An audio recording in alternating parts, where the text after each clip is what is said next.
Hello everyone! Today we're creating a new page in my sketchbook. This time I'll be painting a serene landscape using muted colors. These soft tones will help create a peaceful atmosphere. I work in a sketchbook, but the same technique can be applied to a canvas in any size you want. To start, I prepped the page with a layer of gesso. Once it dried, I taped the edges to leave a small white border around the painting.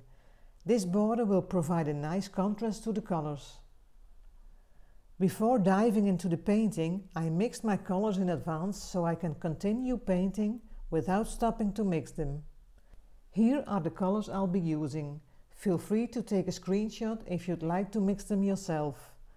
I've also listed the colors in the description below.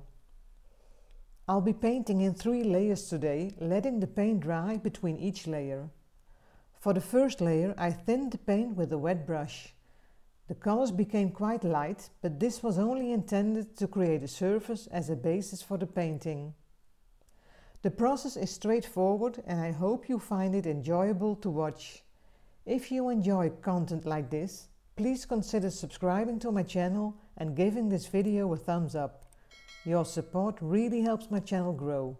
Enjoy the painting process!